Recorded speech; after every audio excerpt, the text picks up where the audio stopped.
Welcome back to One on One, joined now by Bryan Hoch. Bryan's a New York Yankees beat reporter for MLB.com. Bryan is also the author of 3 books, including his most recent release, The Bronx Zoom, Inside the New York Yankees Most Bizarre Season. Bryan, thanks so much for joining us. Of course. Happy to be on with you guys. Thank you for having me. I want to start with this Yankee team right now. They've seemingly struggled to remain consistent throughout this whole season. They're in the midst of a 4-game losing streak after getting swept by the Red Sox. What have you seen with this Yankee team that has led them to be so inconsistent?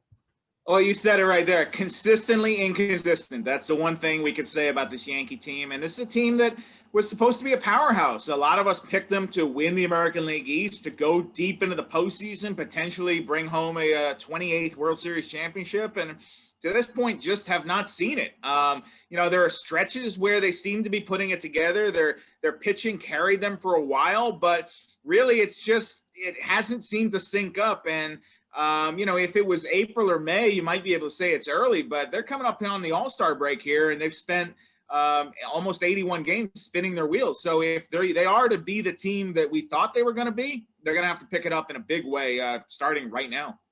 And to double down on that consistency idea, something that I think is really interesting is that it's almost like individuals have had their moments, but the teams never clicked together. You've had a run from Gary Sanchez. You have a run now from DJ LeMahieu.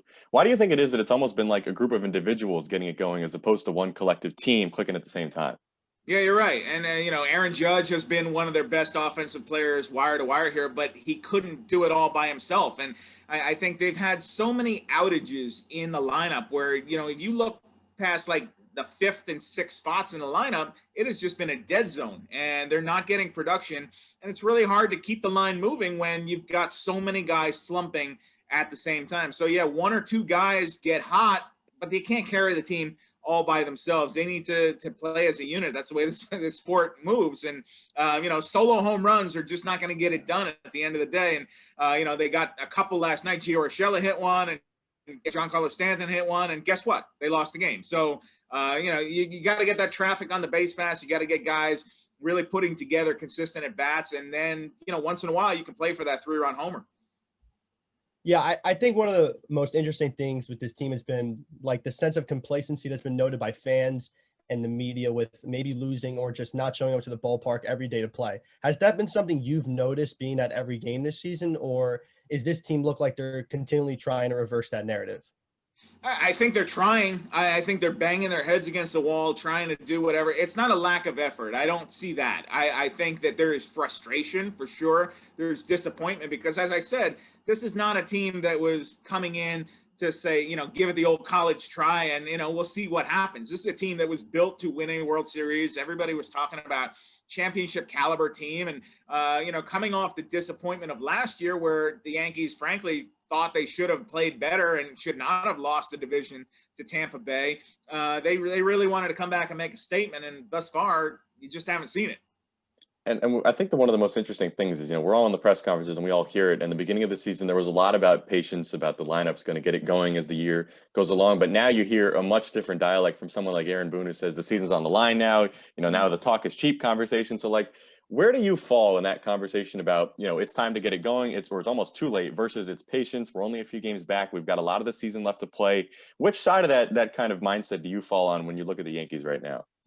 Those press conferences have been tough because I feel like Boone has pushed every button he possibly can at this point, and other than the panic button. And maybe by saying your season is on the line, maybe that is the panic button. And if your season is on the line in June and they don't turn it around, I asked him a variation of this question last night.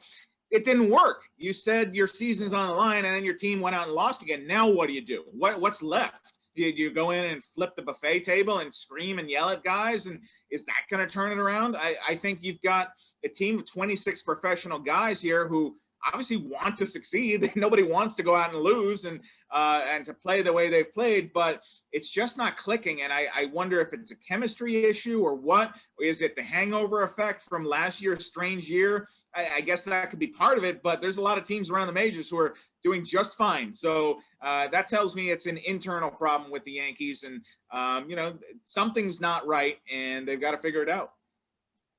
Bryan, would you say the answer would be to go out and get another star, potentially a guy like Ketel Marte or maybe a pitcher to add to that rotation, or should the Yankees potentially be sellers at this deadline that is continually to approach? I'm not ready to say they're sellers yet. I mean, they are still 2 games above 500. They're in this race. They're 7.5 back in first place. They can get hot. I'm not ready to say the season is done. I think this team needs help, though. It's a flawed roster, and yeah, center fielder would be fantastic. You know, they were planning on Aaron Hicks being their guy. He was going to be their 3 hitter. They're kind of rocking the lineup there, and he was bad, and then he disappeared with injury, and he's not coming back. And starting pitching. That was my big question mark coming into this year. I never thought the Yankees were going to struggle scoring runs the way they have. I thought they weren't going to be able to pitch enough. And, behind Garrett Cole, what was that rotation going to look like? And for a while, it looked all right. Corey Kluber threw a no-hitter, but he's not coming back for a while. Luis Severino was going to be their big trade deadline pickup, but that's been pushed back. So if I'm Brian Cashman, I need to go get a center fielder. I need a starting pitcher, and I need it right now. You just mentioned that rotation, so let's dive a little bit deeper into that, because you're exactly what I was going to mention there is that, the beginning of the season, the rotation was carrying them, and you saw a lot of good stuff from Kluber and Herman and obviously Cole. But like now the tables are kind of leveling out a little bit with guys like Taillon and obviously the Kluber injury and Herman kind of calming down a bit. So my question for you is, when you get into the late season situation and you need wins and you hand these guys the ball and say, go out and get me a win, are you confident they can do that? Confident in Garrett Cole, I think. Other than that, this is a team that I think is going to have to lean on their bullpen a lot if they're going to get where they need to go. Because, for example, last night you get a start from Michael King, and he was all right, but he didn't finish the 5th inning. And so you're going to have a lot of that, and it's going to tire out this bullpen. You're going to get a lot of miles on that, because you're going to have to get it from other places. And that's what we thought even coming into the year. If you look at that rotation, Corey Kluber, Jameson Taillon, Domingo Herman, all combined for 1 inning in the major leagues last year. So you knew that there was going to be, even if they came out of the gates firing bullets, at some point they were going to taper off. And now Kluber may come back in September, they're saying. Herman seems to have cooled off, as you mentioned, and Taillon has been very inconsistent. So, yeah, the rotation actually has turned into what I thought it would be, and that's a problem for the Yankees, because they need somebody to eat up some innings, and so that's why I say Brian Cashman needs to go trade for a starting pitcher. You mentioned your confidence in Garrett Cole. Obviously, he did not look so great in his last start against the Red Sox, and he hasn't really looked great since the MLB has cracked down on the sticky substances. Is that something that should worry Yankee fans, or do you think this is something that he'll be able to move past? I think he's got the talent to move past it. I think he is still an elite pitcher in this league, but clearly he has lost a little something without the artificial help here. And look, I almost say it's unfair, because he has become such a focal point and the poster boy for this crackdown, when I really believe 90% of the league was using something to, whether it was sunscreen or, rosin or whatever it is, to get a little tack on it. And we're seeing it league wide that I think offense is going to come back. And I think that some of the things that were making these guys unhittable will now be gone, and you're going to start to see more singles and doubles and guys moving around the bases, which is good for baseball. That's the game that I grew up loving. Nobody said, hey, I'm going to go to the ballpark and buy a ticket because I want to see a bunch of strikeouts and walks. Like that was not what we all signed up for here. So I think for the game, this is going to wind up being a good thing. For a guy like Garrett Cole, he's going to have to figure out another way to get some outs. And that Fenway spanking he took, look, maybe the Red Sox are just a good team and they got him on a good day. Maybe it was a bad day at the office, but every time he has one of those, you're going to look at it and say, that's interesting. Yeah. And you talk about that Fenway smacking, and something that was really interesting to me about Fenway was there was a full house. And I think one of the things about Yankee Stadium that's been so strange to me is even after the COVID capacity change, it's felt the same, really. I mean, we've never really eclipsed 30,000. It hasn't really been a full house, and maybe the Subway Series will change that. But what has been your impression of just the atmosphere, the game day atmosphere that really hasn't been there? And I know a lot of people use that word fun. It almost looks like there isn't any fun being had again. Why do you think that is, that just the fans aren't coming out as much as you might expect for the Yankees? Well, I think part of it is the on-field product. I think that, look, if the Yankees went on that tear that I'm talking about that they need to get on, where they're winning 8 out of 10 or something like that, and they get hot and they look like they're having a good time, then people are going to want to come buy tickets, I think.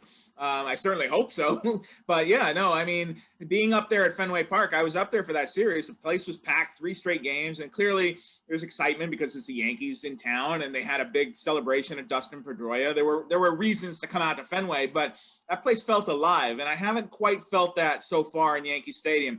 The best experience I've had at Yankee Stadium so far this year was the day the Astros came in. And that was a game where it was only about 10,000 in the stands, but it felt like 45 or 50. Like that felt like baseball was back. And that tells me that people want to come out and cheer. People want to be part of baseball, but they want to spend their money on a team that is worth it for the entertainment value. And nobody wants to come out, like I said, and watch the Yankees struggle. There's been a lot of talk among fans and potentially in the media too about where does Boone's job and where does Brian Cashman's job right now? Do you consider them potentially being on the hot seat?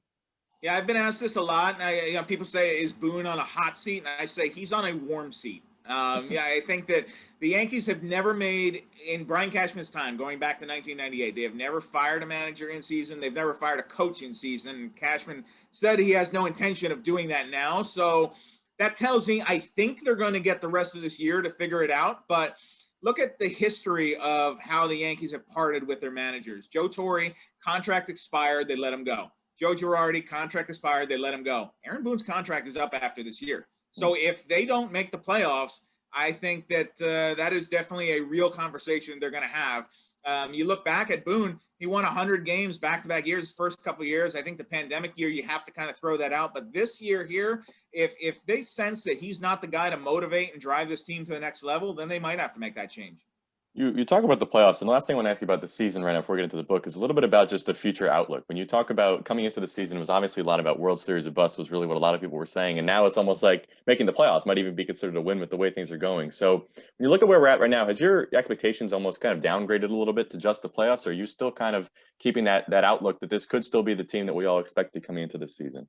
Well, look, you got to be in it to win it, right? That's step one, is you got to get into the postseason to have any chance to win in the World Series. So that is the critical mission right now for this team. They have disappointed. I mean, there's no way around it. Now, can they catch fire in the second half and make this kind of a great comeback story? Sure, I guess. I mean, Boone said that yesterday. He said baseball history is littered with teams that were in worse situations than we are right now. That's true, but baseball history, more often than not, is littered with teams that did not play very well and then did not make the playoffs. Like, that is much more common than the miracle comeback story. And so, look, it is in the Yankees' hands. They can play better and they can win some games and make some noise. But this American League East is so tough with Boston, with Tampa Bay, with Toronto, which is not going anywhere. They're in fourth place right now. I don't think the Yankees are a fourth place team, but, as Bill Parcells used to say, you are what your record says you are. And right now, that's where they are. Brian, Alex mentioned about your new book. I do want to get to that before we let you go. The name of the book, The Bronx Zoom, Inside the New York Yankees Most Bizarre Season.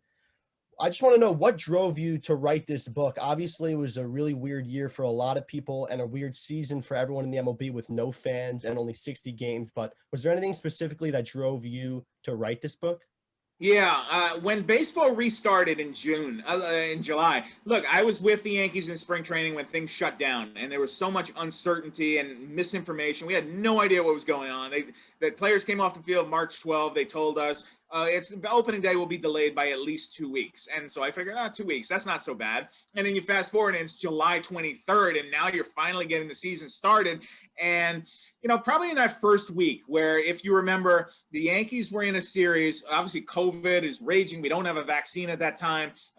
Things are bad everywhere. New York City is the epicenter coming into this. And the Yankees have a series in Philadelphia where it's 3 beautiful days, sunny, 95 degrees, and they essentially get rained out for 3 straight days because the Phillies had a COVID exposure with the Marlins, who had 18 positive tests in their clubhouse. And I remember thinking, man, if they can pull this season off, this is a miracle. Like, the fact that, what an achievement, even being 60 games, even no fans in the stands, if they can find a way to do this. And I thought that, look, I was with the Yankees every step of the way.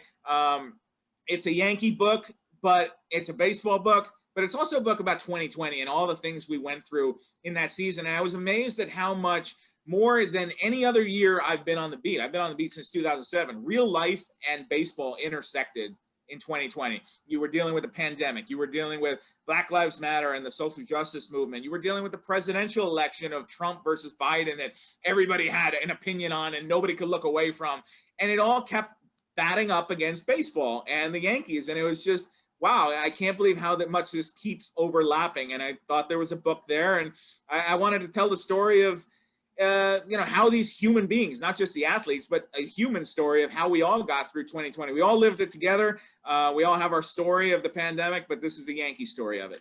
Yeah, I think that's awesome. And one thing I wanted to ask you about across your books, and you've written multiple of them now, is you talk about Mission 27, and that was kind of about that final season for the core four, another group of just individuals that had such a terrific accomplishment. And then you talk about the Baby Bombers and the book that you wrote, kind of previewing what was ahead for this Yankee team. And now you look at where we are in 2020, and that team hasn't necessarily broken through yet. I'm just curious for you. You mentioned you're on the beat since 2007.